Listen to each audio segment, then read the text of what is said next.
Laki pa ka Grabe guys, ngayon ko lang yun na ano grabe. Grabe guys, ngayon ko lang po narinig ito si Viancy napaka... Pero si Eds na okay naman po si Eds para sa inyo. Oo, mabait naman si Bahala sila. Grabe guys, hinahatsit natin si nanay. Grabe talaga, napaka-mahal na masikaso. Teka lang.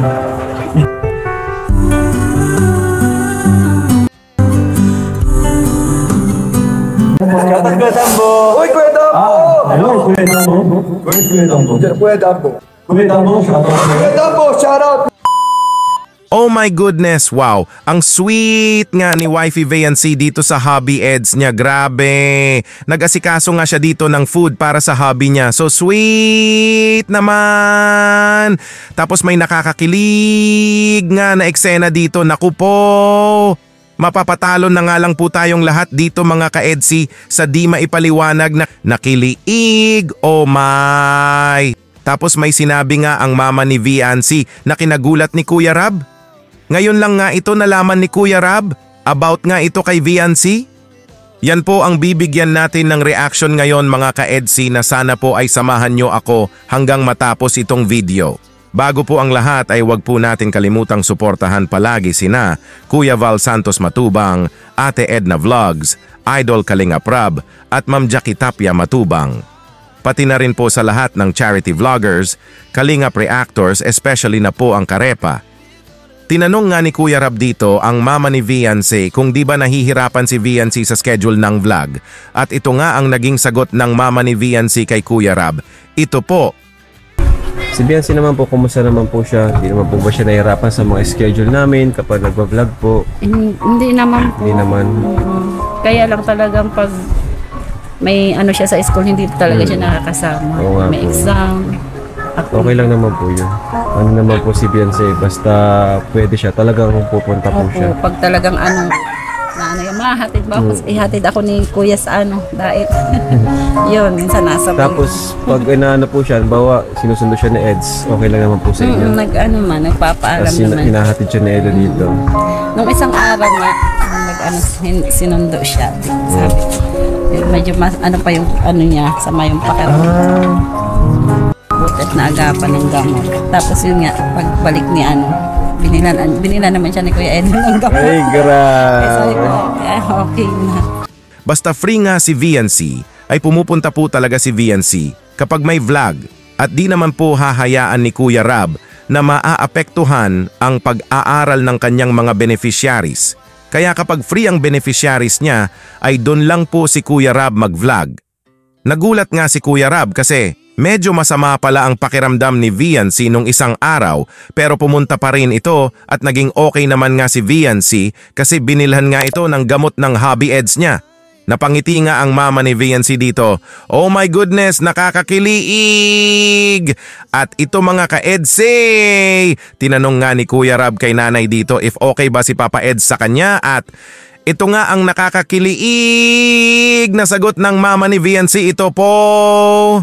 Pero si Eds na okay naman po si Eds para sa inyo. Oo, mabait naman si Bahala sila. Grabe guys, hinahatsit natin si nanay. Sila naman yung nagkakaintindihan, hindi ako. Nako. Mabait nga daw si Papa Eds, sabi ni nanay. Yehey! Okay nga daw kay nanay si Hubby, yaho!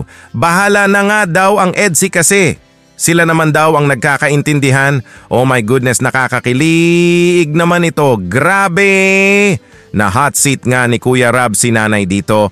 Botong-boto po talaga si nanay kay Hubby na magiging forever ng Viancy niya. Edsy Road to Forever. At ito po mga ka-Edsy, kilig to the bones po talaga ito. Grabe ang titigan ng Edsy dito sa isa't isa. So nakakakilig, oh my, ito na po. Ay, grabe talaga, napaka-mahal na masikaso. Okay ka lang dyan? Baka mabinat ka niya. Di ba may lagnat ka nung nakaraan? Wala na po. Wala na? siya nga po pala, thank you dun sa binili yung gamot. Wala yun. Maliit na bagay lang yun para maging okay ka. Teka lang.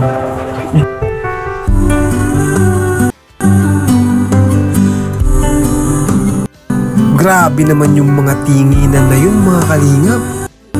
Simula't sa simula, hanggang ngayon, andyan pa rin. Grabe. Ang hot. Halaka! Nakakakilig naman kayo, Edsy! Huli nga si Kuis Kalingap JJ dito sa camera na kinilig. Oh my!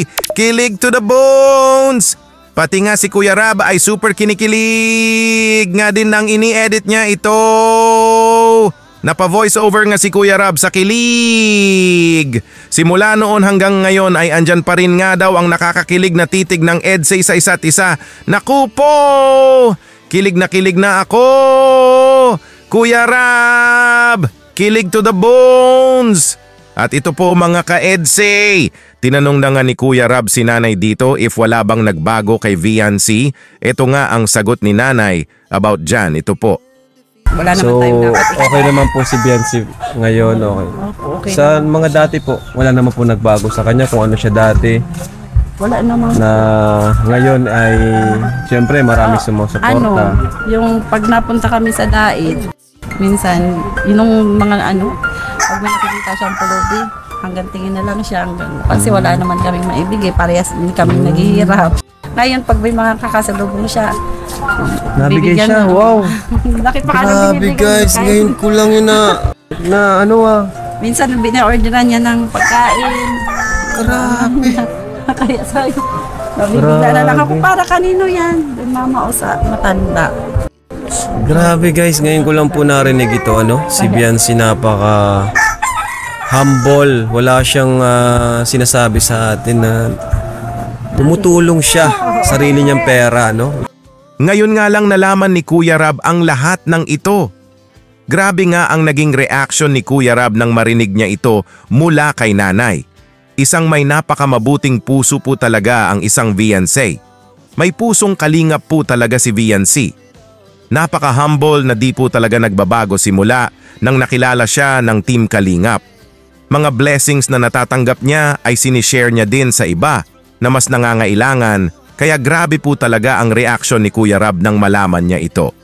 Napabilib po talaga lalo si Kuya Rab kung gaano kaganda ng puso mayroon ang isang Viancy. At ito po mga ka-Edsy! Kilig to the bones na naman nga ito, naku po! Booking na nga si Hubby Eds dito, oh maay! Chat ni Hubby kay Wifey, alam na nating lahat. Halaka! So nakakakilig naman ito! Napa-voice over na naman nga si Kuya Rab dito sa di maipaliwanag na kilig! Kilig to the bones in 3, 2, 1! Ito na po! Hindi ko po nagsabi agad ay. Pambihira. Sinasabi ko. Nag-chat kaya ako. Sabi niyo lang po gusto mo makita. Ayun pala ang sinabi ni Ed sa chat. Grabe na to mga kapamahira. Aba siyempre, bakit sino mang hindi? Booking ka tuloy ngayon, insan. Hindi. Mga gusto mong subukan pa. Pambihira. Sige na po kayo.